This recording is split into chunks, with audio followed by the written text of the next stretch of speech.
And now I would like to bring out Tom Quinn, CEO and founder of Neon.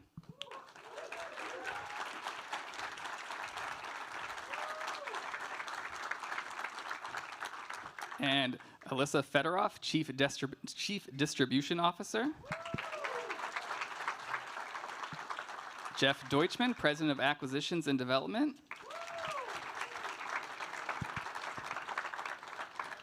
Christina Zisa, President of Publicity.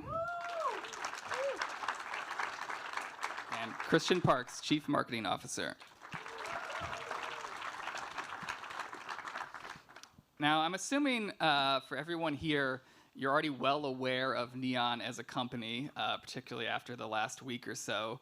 But if not, just as a very simple recap, again, they're one of the coolest companies in independent cinema right now. They champion films and filmmakers that few others do and support them in ways that almost nobody else does. And the results in films like ANORA, crushing at the Oscars, and Longlegs, crushing at the box office, and a whole list that we can go down the road on soon. But just to sort of set the stage, I want to have you guys recap how you all know one another and sort of your origin stories that brought you to Neon. And to start that, I'm going to recap how the first time I met Tom Quinn, which I don't know if you remember this. I would be very, very surprised if you did. But it was 15 years ago after the world premiere of Monsters. Do you remember this, Tom? Oh, no. I was introduced to you at the Highball Bar at the Alamo Draft House. And someone said, hey, this is Tom Quinn. He's involved with Magnet. And then you were like, oh, what are you doing? I was like, oh, I just saw Monsters. And you said, did you like it? And I said, yeah. And he's like, good, because I just fucking bought it. And then grabbed his drink and walked away. So that was my introduction to you. But how did you all meet? What is your, I guess, Tom, you obviously started this company, but what was your path to Neon? Well, I've been doing this for 30 years this year. I'm a little hoarse, a little sick. It was a great Oscar party. Yeah, I've worked at, I think, 4 companies, and Neon was meant to be a realization of all the things that I loved at each of those companies and also what I wanted to improve with a wholehearted, unbridled dedication to cinema. And we are 8 years old. This is the first time this group has been assembled together for a panel, which is kind of funny. But we've all been working together since the inception of this company. And really quickly, myself, Elissa, and Christina worked at the previous company that we were together at, which is a company called Radius, which did movies like Citizen4 and It Follows. And let's roll down the line. Like, where was your chain to get to Neon, or even before that? Well, I have been in this business half the time of Tom and been at twice the companies. So I've seen a lot of good things. I've seen a lot of not so good things. But we worked together at Radius, which was incredible. One of my best experiences in the film industry. I loved working with Tom, and when he went to go start Neon, he asked me to be part of it, and I was thrilled because I got a second chance to work at the coolest company in film. So that's how we got to meet each other, and I'll let it go down the line, but that's also where I met Zisa, Christina Zisa back at Radius.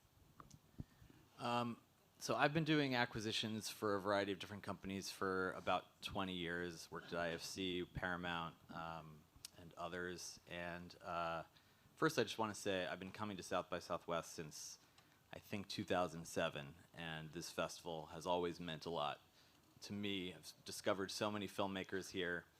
I think it was the very first festival I did with Neon, which Christina reminded me of just before this. And when I was at IFC, Tom was at Magnolia, and that's where we first met as rivals, even though he was a generation above me and much more experienced than me. I found myself charmed by this guy who treated me as his equal, picking fights with me constantly, making fun of me. There was one time when we were actually at, I think it was it here or Fantastic Fest, where we were in line for a movie, and Tom was like, "Oh, hold my place in line," and then he went and got a T-shirt made while I was in line that said "IFC sucks." Came back and was wearing it. I have matured a little bit since then.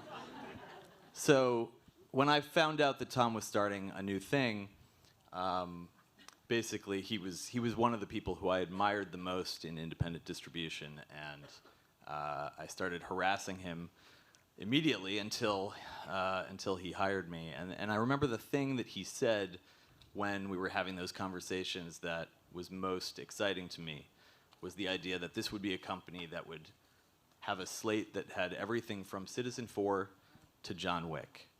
And I immediately knew what that meant. It meant that this would be a company that was agnostic to the size of the movie, to the genre, to the country of origin, to nonfiction versus fiction, and that we were just looking for anything that was unique enough to bring an audience to movie theaters and to cultivate the next generation of cinephiles. So I was in. My claim to fame, which I don't know if it's true, but Tom has let me keep saying it, is that I was the first employee of Neon. So we'll keep that going. I worked at Radius with Elissa and Tom, and before that, I worked at Sony. So basically the last movie I worked on before coming to Radius was Men in Black 3, where the premiere was on the Intrepid. And then, like, the next day, I started at Radius, and I was like, oh, how much money are we spending on that? And I was in shock, and I have been in shock ever since, in the best way possible. And yes, I met Jeff at South by a few years ago. Tom was like, oh, we just hired a new head of acquisitions. You should meet him in South by. So we got some Mexican food for lunch, and I ordered a margarita. Jeff did not. And Tom was like, oh, so what do you think of Jeff? I was like, he's okay. He's grown on me. I've learned the way to Zisa's heart since then.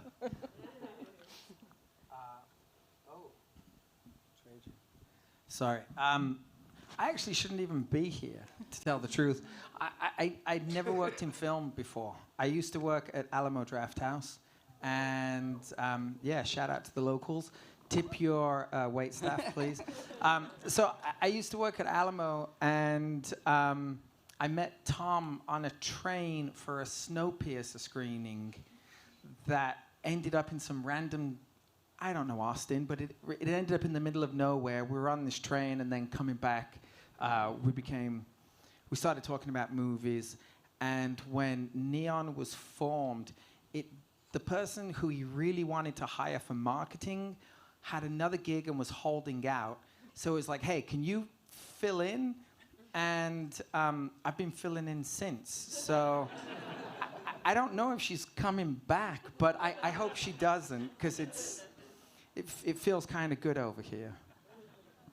Well, the thing that I see as a through line there is that you all have relatively humble origins and somewhat, in a way, normal paths to such an extraordinary company. And I think one of the reasons that it is so extraordinary is because you're not approaching it from a sort of area of pretense and hoity-toityness. You all have just a genuine passion. As you can see, some of them have met in lines. I have seen them standing in lines at film festivals like anybody else to get into a film. And I think that pays off in you see the way their tastes, the movies they make, the movies they distribute, and the way that they do it. I think that's why Neon is unlike any other company. Now, as you guys, I'm sure, have seen, Neon just had a huge, huge week at the Oscars, with ANORA taking home just gold after gold. And I don't want to spend the whole time dwelling on it, but there is some stuff about the Oscars. No, please, let's just soak that in. That is deeply fascinating to me. So I kind of want to work a bit backwards. What does the day after the Oscars look like for you after a night like that? Hungover. It's weird, because it's just like there's like you're kind of in a bit of a daze. Because at least for me, and my wife's here. She also works at Neon. She does design. And so we're just like wrapped up in this bubble in which everything just becomes incredibly intense, and it just escalates and escalates and escalates. And then there's this huge release that comes at the Oscars. Fortunately, it's a good release when you win. And then you come out, it's like this bubble has burst, and then you come out the next day and you're like, oh, this is what the world has been like for all this time. At least for me, and I know for the people on the marketing team, there's just such a singularity and a tunnel vision to try and get through, and to get this thing to the very, very end. Because it's a true marathon. The first conversations with Sean and Sammy and Alex, the producers, it started a full year before the Oscars.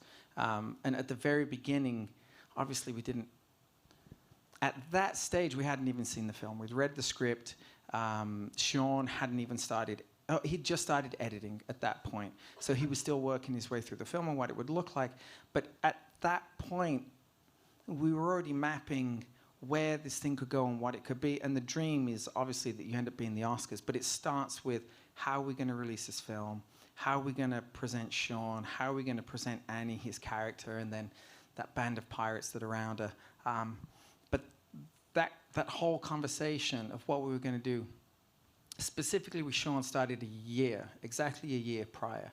So that entire duration, you're just bottling this thing up, and then the stakes just get higher and higher and higher up until the point when they open that final envelope on that Sunday evening. So that Monday, it's a strange blur. More than anything, you're happy for the filmmakers, you're happy for the entire team at Neon, you're happy for the industry because it felt like Cinema One, independent cinema in particular. So it felt like a really important moment. But from a personal standpoint, it's just like, I don't know where I am. It's just a weird, blurry days.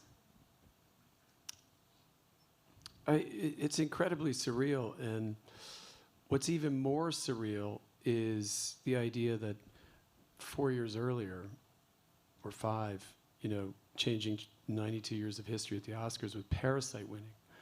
And that was so much to take in. It was such an extraordinary, we thought we would win a couple. We didn't know we were going to go all the way. We thought it was possible. And then the world shut down and the pandemic happened. It was as if anything was possible. So I have a little bit of PTSD about taking a victory lap, that something bad's going to happen. I've been sick all week. So what's going to happen now? But I think Christian said it really eloquently, Cinema One. And I was asked in 2020 when we won, this must change everything. Your company, you're going to do different things now. And I said, no, this just validates exactly what we want to do. And it's the same thing here with Sean Baker. One of the things that strikes me about the long campaign season of it is it just has to be physically grueling on you and the filmmakers and the talent. And I'm just curious what goes into setting that expectations with them and keeping them engaged and on track and supportive through the months and months of awards campaigning. It is definitely grueling for everyone, and I will say that Sean and Mikey and the rest of the team were game for anything that really needed to happen, and I think that they believed in what we believed in for the film. So we, and when we go into any awards campaign, we always tell someone off the bat, this is probably going to make you feel crazy for a little while. You are not going to see your family. You're not going to know where you live. You're going to live out of a suitcase. You're going to be in hotels. And if there's ever a moment where you say, like, I'm out, I need a week, I need 2 weeks, let us know. We are always here to support you because you're only as your best when you're feeling really good about this campaign. And we tell everyone that, and they're like, yeah, sure, like, I got it. And then come January, they're like, how much longer is this? Like, it's so close, you're so close. But it is very mentally grueling for people. And I think that, it's very easy for people within the campaign to be distracted with noise. And I think that noise takes a toll on people. And, you know, it's difficult. And I think it's difficult for everyone. So we basically just try to keep up the enthusiasm and the passion. And we felt very confident in ANORA the entire time, even when there were some people that were dropping us down in prognostications. We felt like we were in it, and we just kept making sure that everyone else knew that they were supported and that they weren't doing this for no reason. Like, we really see that there is value at the end of this road, and for that, I mean, I think is the best part, is like seeing all of their hard work validated on that big, big stage, even though, you know, without an Oscar, none of it would mean any less to me. But I think having that validation after putting so many months into this, I mean, they started at Cannes, which was in May, and you're talking a little less than a year. So, I mean, I just think that it's really rewarding for us to be able to have our filmmakers and our talent feel that type of appreciation at the end of the road. And no one has done what Sean has done. I know there's a lot of comparisons to Walt Disney, but he won it for different films. But for one person to win 4 Oscars in one night, plus his leading actress, I mean, it's a huge credit to Sean and his team, who globally went out and campaigned for this movie, shaking hands, supporting the film in front of audiences, multiple Q&As, and that is, it's counterintuitive to filmmaking, but you know, we're there to support that endeavor. And I always say it's like a wedding. Somebody's gonna lose their shit. Yeah, I don't know who it is. The mother-in-law shows up. It could be me, it could be you, but when it happens, we recognize like it just gets really hot when you're this close to the awards show. And you know, cooler heads prevailed here, and what a result. What a result. And the movie was #1 on every single platform the minute it happened. Went back into theaters this weekend. Yeah, well, that's one thing I want to mention is that, you know, everyone saw Sean up at the Oscars, and he made this speech many times through the campaign, just his true love for cinema and the theatrical experience and going to the movies and how special it is and how important it is. And the day after the Oscars, when everybody else is sleeping it off or waking up in a whatever hungover blitz, the theatrical team wakes up and goes out and books 2,000 screens. So we're up crazy early doing this, but it felt I mean, it felt amazing when we did it for Parasite. It felt amazing when we did it for ANORA. And seriously, the amount of phone calls that I got from the exhibition community out there saying, thank you, thank Sean. Like, he is the genuine article. It felt so good. It felt so good to put it back into theaters. And you know, the box office is incredible. It's really a testament to the box office and the cinema because it is on every platform and people are still coming out and seeing it in theaters. So I feel really great about that. Were you going to say something, Christian? No, I mean, the thing that was with Bong as well, the same thing. They were like, okay, we're going to do this. We're going to commit to it because it is like a full-on commitment. But the second that thing finished, they were like, okay, now I get to go back and make movies again, which speaks to them as artists, above and beyond filmmakers and directors. Like, they're true artists. Like, Bong was like, okay, the second that this is over, we were like, what do you want to do? He was like, I just want to go back and write. And Sean was exactly the same. He had to go out to Japan for he went out to Tokyo for the Japanese release of the film, but he was like, I just want to go back and start making movies again. So it puts both of them in a completely different place. Hopefully Sean doesn't make a $140 million movie with Warner Brothers next. I don't think he will. But it's a good film. I'm not saying anything against the film. Don't take it that way. But yeah, he's a true independent, and the artists, like, they understand the commitment because they understand, and it was the same with Bong and with Sean. They were like, it's less about us, and it's really about the film, and it's about everyone that put everything that they had into this film. And at the beginning, the conversations that Christina had, and then that we had, it was like, you're the face of this thing now, and Mikey, but you're really the face. And he was like, I'm going to do all of this because of what everyone gave me on the set in making the film. So it's a really, really special experience. Now to shift away from the Oscars, you guys are here with Together, which you picked up out of Sundance. It was a huge deal out of Sundance. If you guys haven't seen the film yet, there's another screening of it. It is fucking phenomenal. It is one of the best horror movies I've seen in years. It is really, really good. But I've always been so curious about what an on-the-ground acquisition, a big splashy acquisition, looks like. Is it you guys gathering in a conference room and writing a number on a piece of paper and sliding it across to the filmmakers? Like, what does that actually look like? It can look like that. In this case, I mean, so we went to Sundance. We roll deep when we go to festivals, and this was, going into the festival, our #1 priority. So we showed up to that screening with like 12 or 15 people.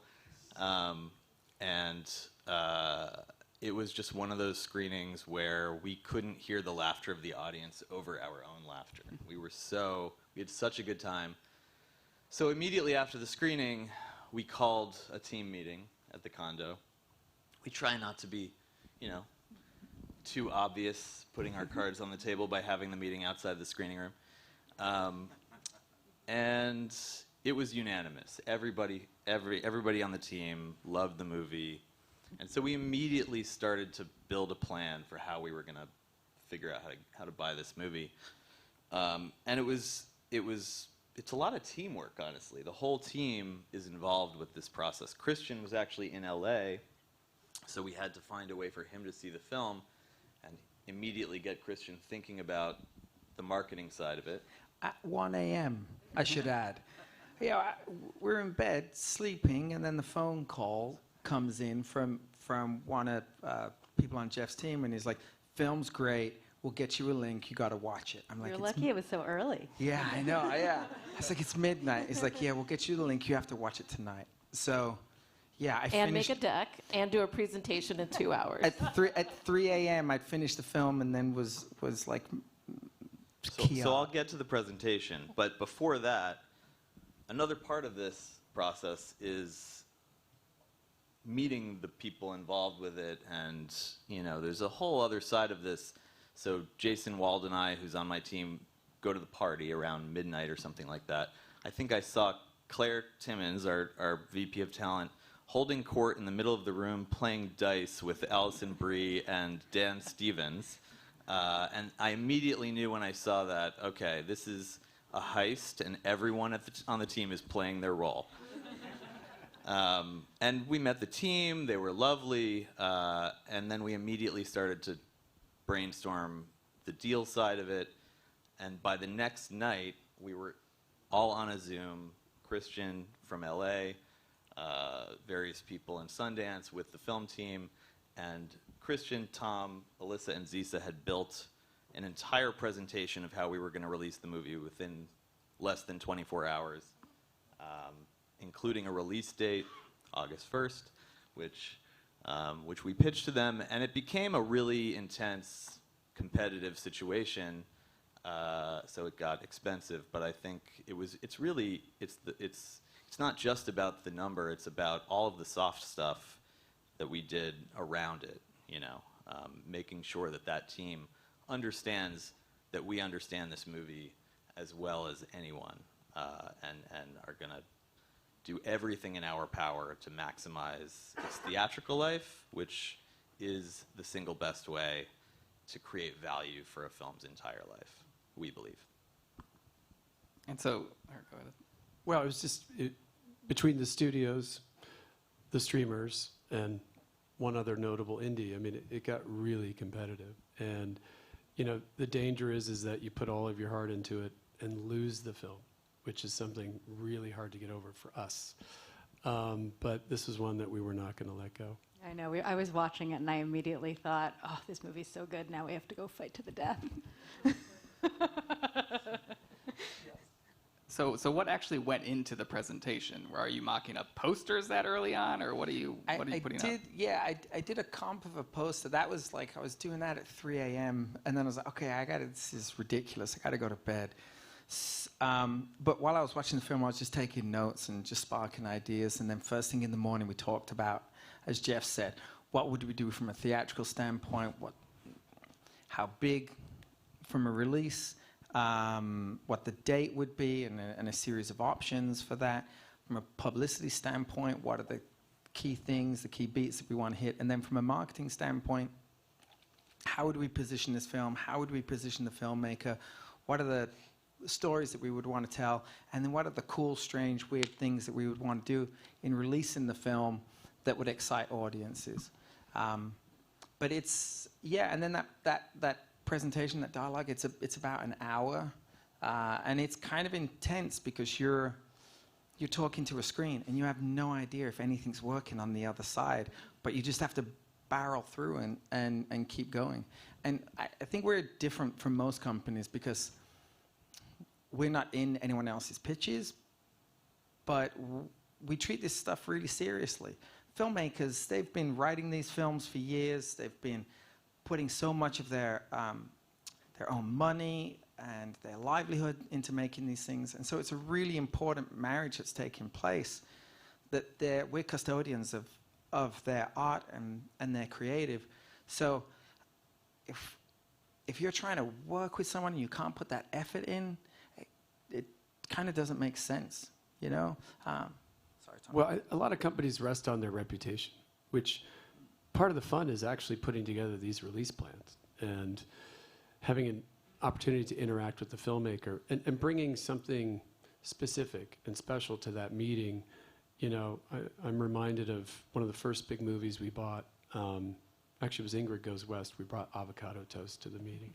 But I remember for I, Tonya, we brought ice cream to the meeting in Toronto. And for whatever reason, that just seemed to make Margot really excited about working with Neon. But to have some confidence in who you are, that we're not following the beat of somebody else's drum, that we're going to bring what we do to this. And I think the amount of time that we've all spent working together, we have a really great shorthand. And love the work, you know. And when you're chasing a movie like Together, it's easy to really go all out and take risk. And I think you pitched the lubricant idea in that meeting. There may or may not have been lube applied in that meeting. It was certainly there at midnight at the Paramount the other night. It was a nice gift when people. If you see the film, these lubricant comments will make a lot of sense. August 1st, right, Elissa? August 1st. And I'm curious, when you're looking at a date like that, what factors are you considering when you're landing on, okay, this is the right match for this film? Oh, man, picking a release date is really, it's a real art and a science put together. But, you know, it's a lot of things. It's like, is there competition on this date? Is there competition near this date? Are there other films that we can use to, you know, trailer our movie off of, you know, leading up to this date?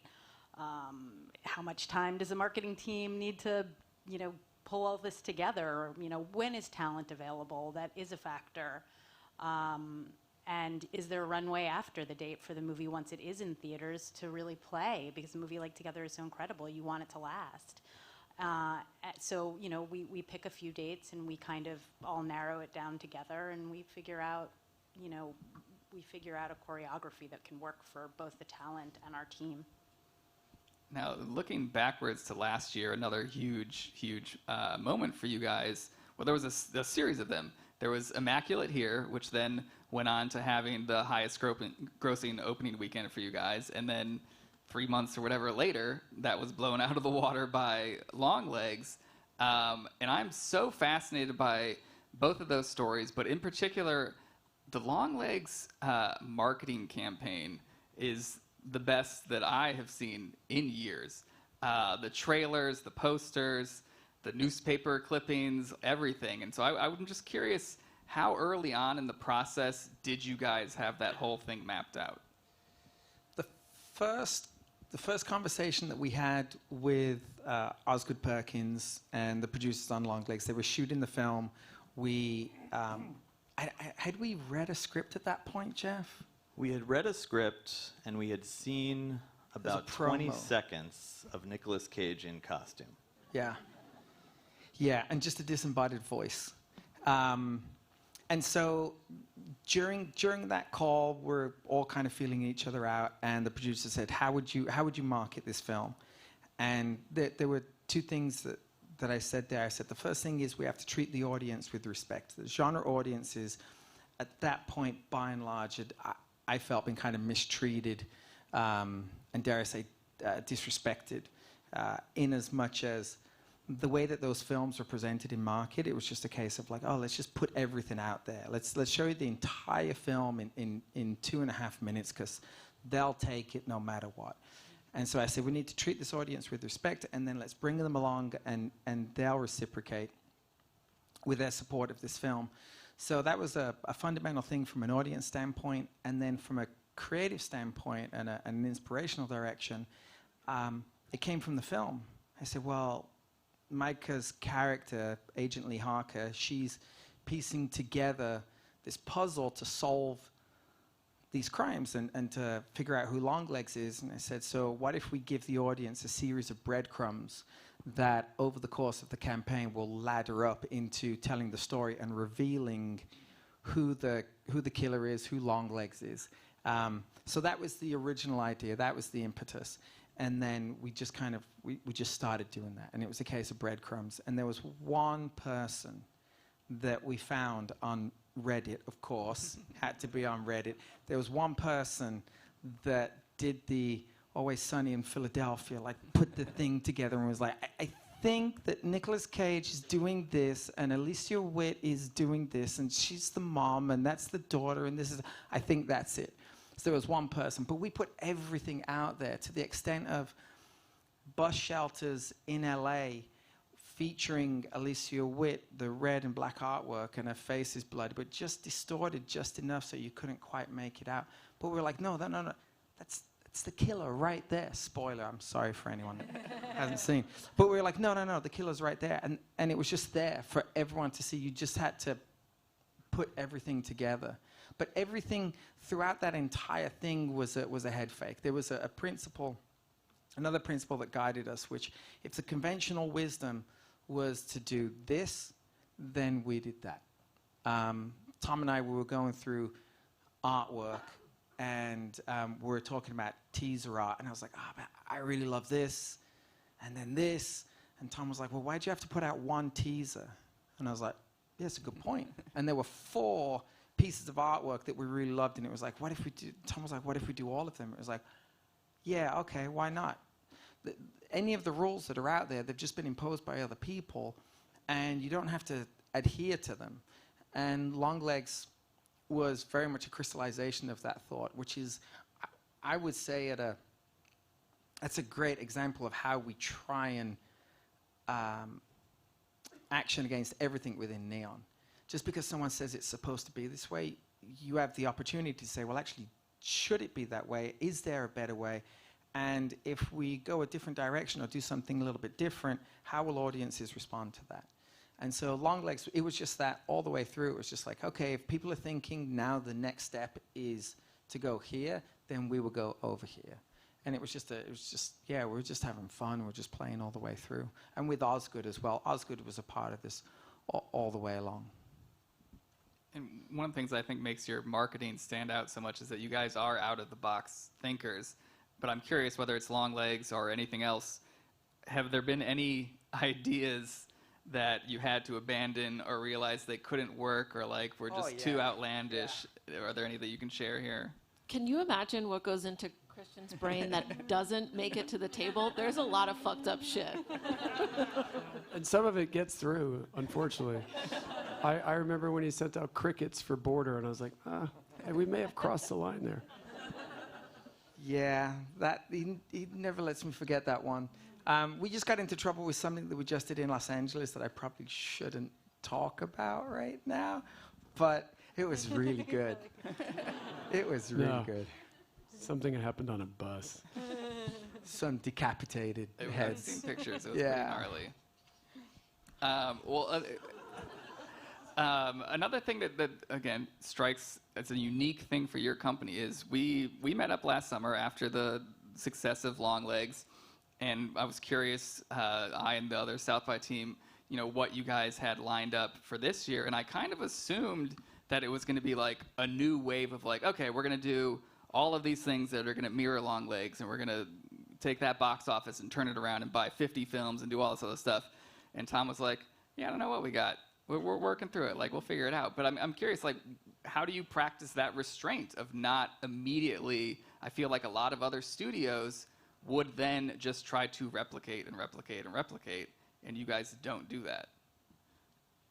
No, I mean, I think it's clear that that's where you get into trouble.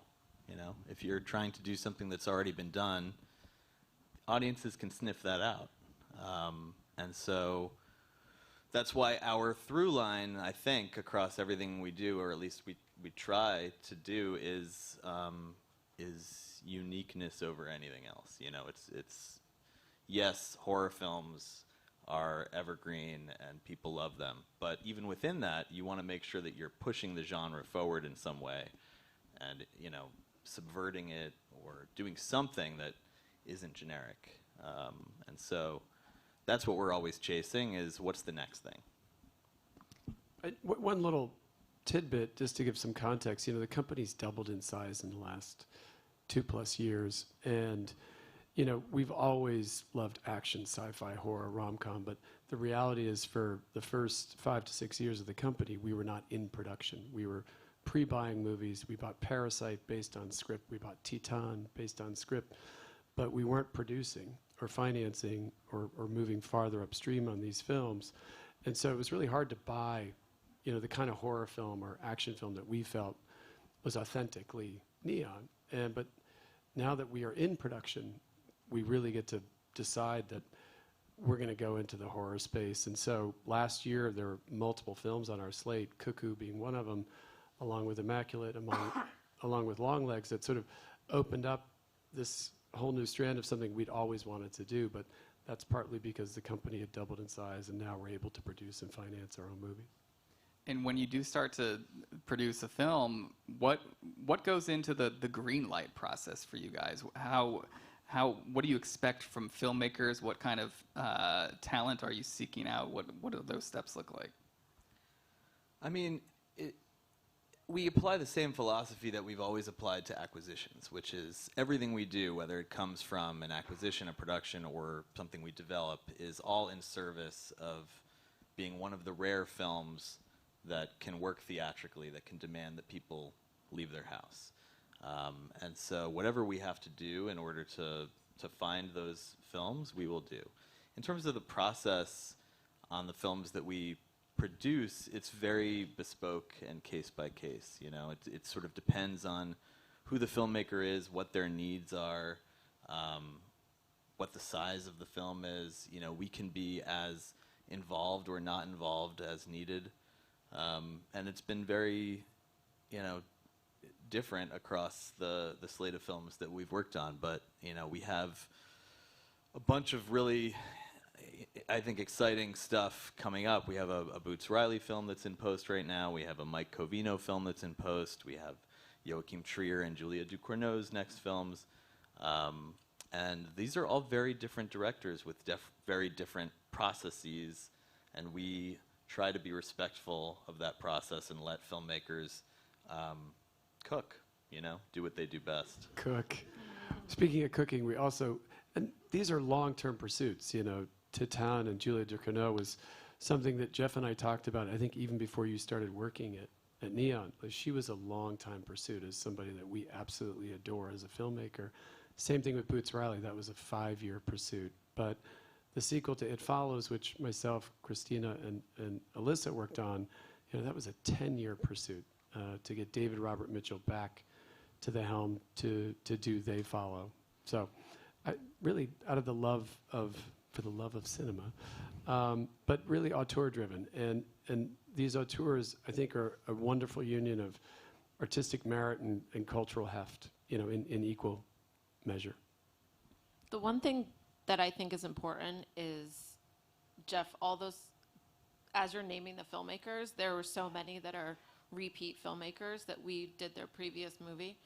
And I think that's really important and rewarding for us, is because part of what we believe as a company is supporting the filmmakers and their vision, and everything we do feels like a collaboration and a partnership with them.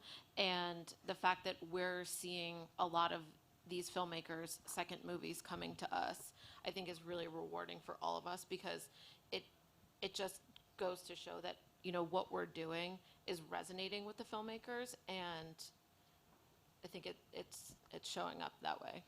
Yeah, and also I think a big part of it was always, and this goes back to what, you know, Tom had said at the inception of the company, that everything from Citizen 4 to John Wick, that puts you in, you know, most distribution companies only know how to do one thing. They can do art films, or they can do big wide releases, or they can do straight to VOD movies. But if you set up a company that can do all of those things, one of the opportunities that allows for is that you can discover a filmmaker at the beginning of their career and then grow with them as they graduate to bigger films. And that was always a big part of our mission. Yeah, I found it hugely rewarding. Sorry to steal your thunder there. Just kidding. I found it hugely rewarding that the 2 weeks that we've just had in our company's lifetime was Opening the Monkey, which was an incredible box office success, and the follow-up to Oz Perkins is, Longlegs. Being able to work with him again, being able to work on a film that, is sort of lives in the same space but really quite different, and audiences were so excited about that movie, and it showed up at the box office, and in the following week we won all of these awards for ANORA, which the campaigns couldn't have looked more different. Those films couldn't be more different. And yet here was two incredible successes that Neon, I looked at it and I was like, we did this effortlessly. I mean, I know there was tons of effort put in. Effortlessly, but, my God, it nearly killed us. That's. Tom is not effortless right now. I'm destroyed. He's a shell of a human over there. I know, but sort of to see this back to back, to the outside world, I was like, oh, this is incredible. Well, I'm glad that you mentioned the outside world, because you guys work so perfectly within a unit and with your filmmakers, but you're not in the industry in a vacuum. So what kind of headwinds are you facing that you have to navigate around, whether it's other distributors, but mainly also the theatrical windows and getting audiences out there and booking screens for these films? Like, what do those challenges look like in the year 2025? They are many, but the reality is that Neon has an incredible reputation. These films are amazing. They speak for themselves. We really cherish the theatrical experience first and foremost, and we don't let the window dictate our film. We let the theatrical experience dictate our films.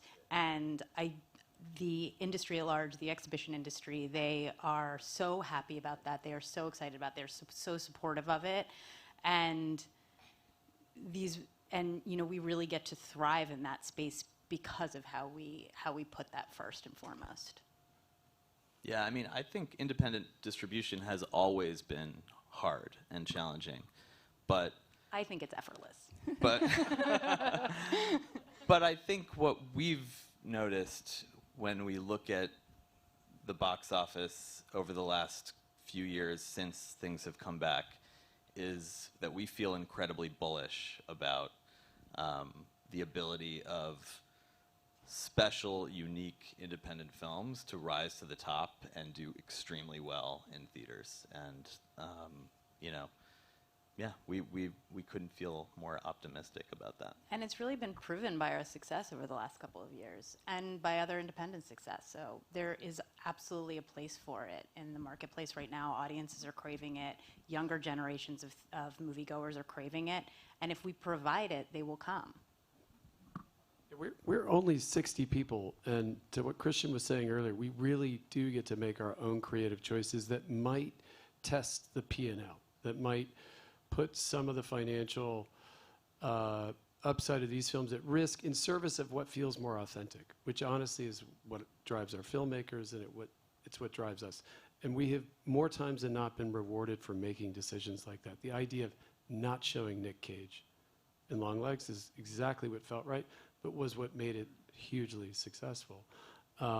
And I think not only on the marketing side, but also choosing the kinds of films that we want to do. You know, another film that was a big success for us this year, thematically, creatively, is The Seed of the Sacred Fig, which was, you know, we bought that in Cannes with the sole purpose of profiling and honoring Mohammad Rostolif's journey of having made that film clandestinely in Iran, having escaped Iran to premiere it in Cannes, to a 15-minute standing ovation, and then to then be nominated. You know, that journey was as important as ANORA. Now, it's grossed just under $1 million, but in the way that we talk about it internally, it's just as important as ANORA.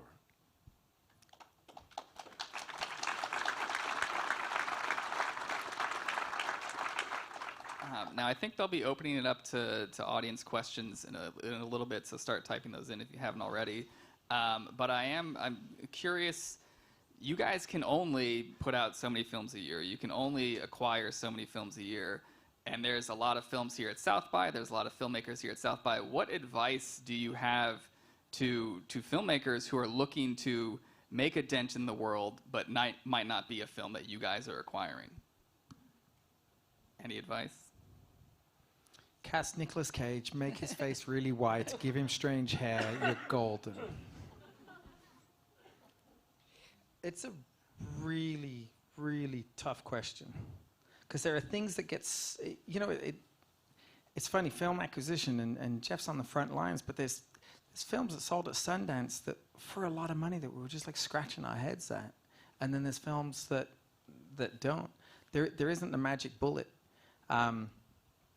You know, I was watching this video of Sean, and he said his thing was, he was like, as a filmmaker, he was like, start today, don't wait for anyone to give you anything, just start the process, start making movies. And if you just stay true to that and true to your vision, even if your films don't get picked up, if they don't get acquired, at least you're gonna be able to look at yourself in the mirror and be able to say, I did everything that I wanted to do. I didn't wait, I made the films that I wanted. And that doesn't necessarily mean that people came around to it, but I was able to do what I wanted to do. But all of the filmmakers and the filmmakers, I would say the filmmakers that we love and that we're drawn to, it's the ones that are saying something honest, unique, they're real people, they're doing something that is a reflection of them. No one else can make Sean's movies. No one else can make Julia Ducournau's movies. No one else can make excuse me, Osgood Perkins' movies, and so on and so on and so forth. So that's the thing, and I would say, and it might be cliche, but like, find your voice, stick to it, and write that thing out. And I think it's important to remember that Sean has been doing this for a really long time. This is his, what, 9th film? 30 years. He started shooting wedding videos because he wanted to get into film, and he was like, I can get paid, but I can learn at the same time. That's where it started. And you know, it's easy to, I mean, we've known Sean for a long time. I remember seeing Prince of Broadway, but you know, it took a while for those films to find an audience. And so I think one thing I would say is just to be honest with yourself about what your goals are, because not every filmmaker has to have the same goals, and for some people it's really important to find as big of an audience as possible, and for others it's more important to just make something that is going to be true to yourself, and you know, it might not be the biggest party, but it might be the best party. The other thing about Sean is, if Sean's not making a movie, Sean is helping others sell and support their films. On Twitter, he's very active to help other filmmakers and other films. And if he's not doing that, he's watching movies.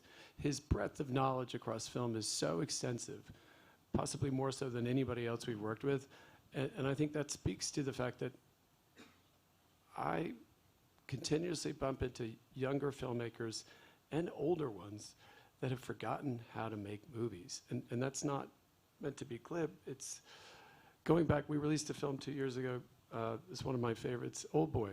And you know, it was like revisiting this classic, and yet it felt like seeing film completely anew. It was as if Park Chan-wook was incorporating things I hadn't seen filmmakers do in a while. Structure, tone music. And in some ways, the streaming bubble that we've been caught up in the last decade, I think has lowered the target for what filmmaking needs to be. It wasn't about retention, it was only about attraction. And now that it is about retention for everyone, I think the good news about that is that the target has become much smaller in service of what you need to do as a filmmaker now. And so it's a long-winded way of saying, look at everybody, watch everything, and take as much of that as you can and put it into your work. But yes, do not compromise who you are, because that's the thing that matters most. And it is a, well, I'll let the round of applause go if you need to. But it is also a long journey to a movie like ANORA. And I actually only just learned this week that Sean's first film was here at South by over 20 years ago. So just for any filmmakers out there, even if your journey doesn't blow up overnight here, if you're not a together acquisition, like, it is still a long journey that can pay off in something like ANORA. So we'll go to audience questions now. I see the first one on here is, Neon, you've worked with several first-time filmmakers. How do you track up-and-coming talent and know who to work with?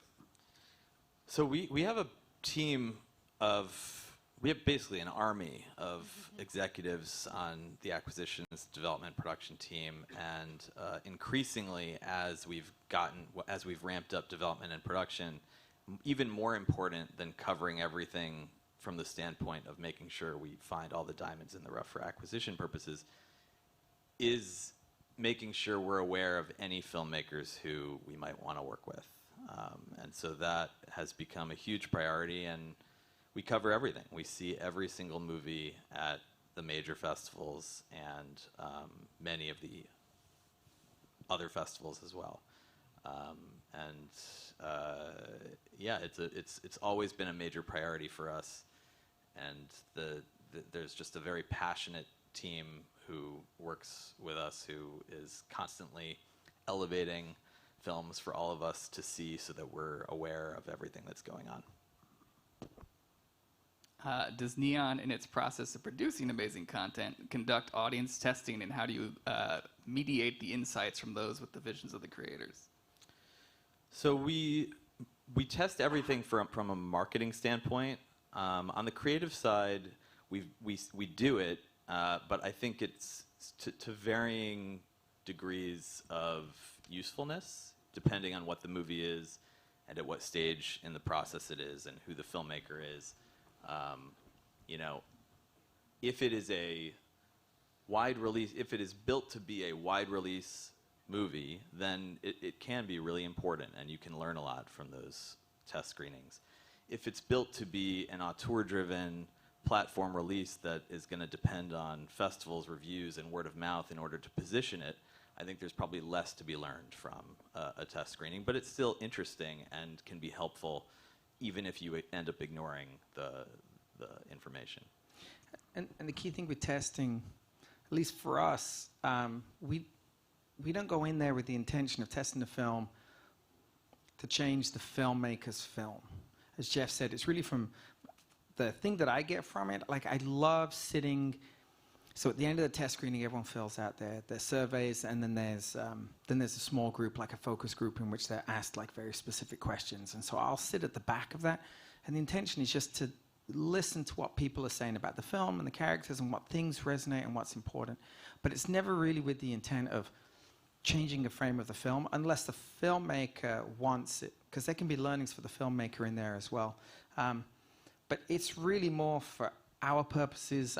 There are companies and studios out there that are just, they love chopping films up.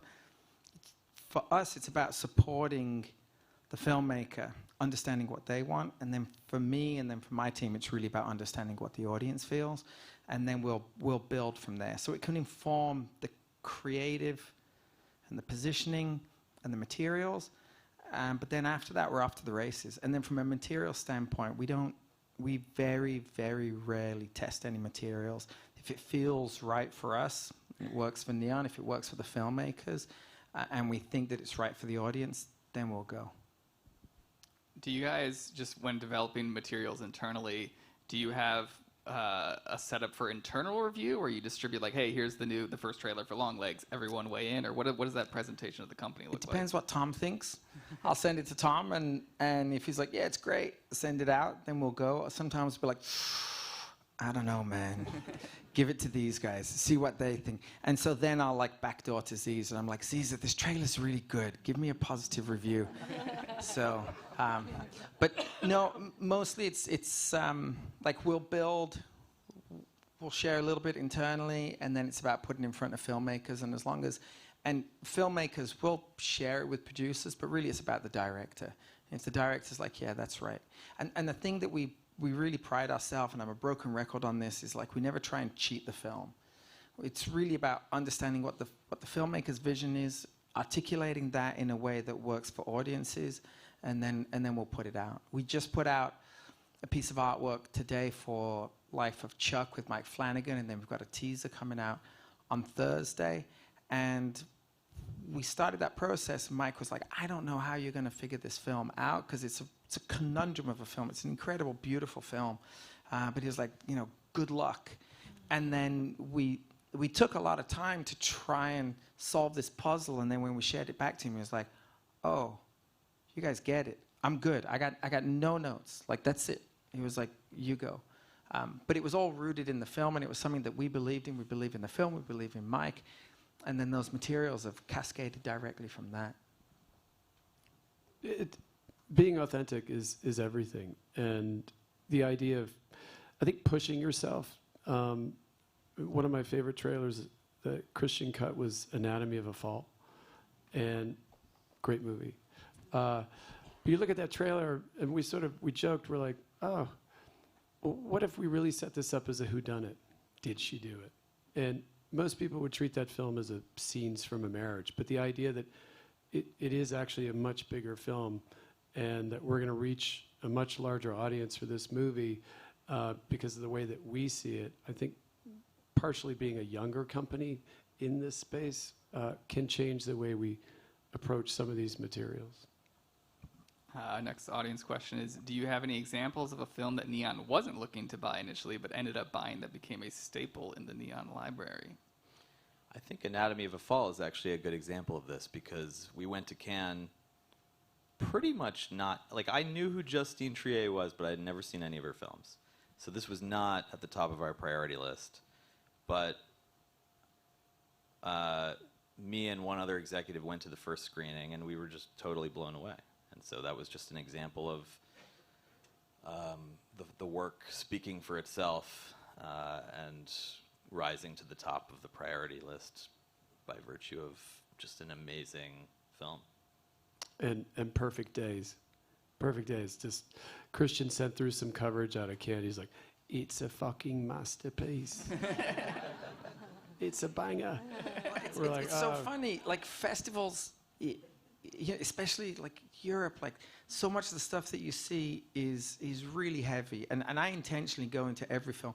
So I go in completely cold, and then I get a list from the acquisitions team. They say, okay, 8 a.m. you're here, 10 a.m. you're here, 12 p.m. you're here, and it's just like it's a nightmare. So I know nothing other than the name of the film. So I go in and I watch this thing, and it's just, I didn't know it was Wim Wenders, I didn't know it was Koji, and the film just washed over me, and it was so beautiful. And just coming out of that, it was like, yeah, this thing it's a lightning bolt. Like, it's just such a beautiful, incredible film. It's something that I've just never seen before. And then at the end, I was like, oh, it's Wim Wenders. That's cool. But sharing that, and I'm like particularly difficult to please, but that thing was just like so beautiful. So that was a true discovery, at least for me in that room, seeing that. It's really, really rewarding when you get the opportunity to do something like that. And we're almost out of time, but I'm going to ask just one sort of pass-it-down question. Is there a film or filmmaker that's in the Neon pipeline that each of you are most excited about? Boots Riley. Oh my God, that guy. His expansive brain in this movie is so big. So big. I mean, I have to say, it was really fun being on the set of that film on the same soundstage in Atlanta where they shot Black Panther. I was like, holy mackerel, we're really making movies. I can't wait to bring that film through post. I'm going to say the movie I'm most excited about coming up is Together. It's really got it all. I mean, one thing I'll say about the Neon team is like there is such a varied group of tastemakers in there. Everyone really has their thing and what they're after and what they're into most. And when we can all be unanimous on something, it feels so good. And I feel like Together is completely one of those, like it's got it all. And I'm just really excited about how audiences are reacting to it. I'm trying to remember what we've announced and what we haven't. Now's the chance to break news, Jeff. I'm going to go with Joachim Trier, who we've worked with in the past, and it's always extremely rewarding when we get to work with a filmmaker again. And I think he's one of the great living filmmakers working today. I will agree with Elissa on Together. I haven't had that much fun watching a movie in a very long time. And I am on the opposite end of the genre spectrum from many others, so I was very, very pleasantly surprised. And I thought, what kind of fucked up stuff is Christian going to think of for this movie? It's fucked up. But I am excited for Arthur Harari's movie. Has that been announced? Now it has. The co-writer of Anatomy of a Fall. I feel like that's another one that I'm very interested for. I'm going to cheat. I'm going to give you a non-answer, but it's an all-answer. I'm going to say all of them. Boo! Yay! No, I mean, it's, you've got Together with Michael Shanks, first-time feature maker, couldn't be happier. This Australian guy that's just like, he's so happy to be here. It's just like, everything's awesome. So you've got that on one end, and that's completely contagious. Then you've got the new film, Alpha, from Julia Ducournau, who, like, so focused, so hardcore, like, so deliberate, the tiniest minutiae detail, like just obsessing over everything. And so you've got this wide polarity over here. Then you've got someone like Mike Flanagan with Life of Chuck, who's been there, done it all, had huge success. This is a film that is so personal to him. He made this film for his family. Each one of those films, and every film that we have that we work with, it creates its own set of problems to solve, different worlds of creativity, like just different for all of us, like different lanes to navigate, that they all become challenges, but these really beautiful and rewarding processes in amongst themselves. It's great. And what Elissa was saying, like to have the monkey at the same time as ANORA was the most savage whiplash you could ever imagine, but it was awesome because the filmmakers are awesome. And at the end of the day, we all exist here because of the filmmakers that we support and the films that they're making. Like that's it. So, Neon, great name, great brand, great people. Tom brought us all together. He named this thing. But without the filmmakers, like, we don't exist. And so for me, it's a selfish choice there. Yeah, I love working with all of them. And I think when it comes down to it, we all do. Because they're the ones that are getting us to go to movies. They're the ones that are truly creating. And it's because of them that we're all here and we're in service of them and their art. So, awesome. Well, that's a great note to end on. Please give it up for Neon. Woo! Thank you, Cleveland. I think that's it.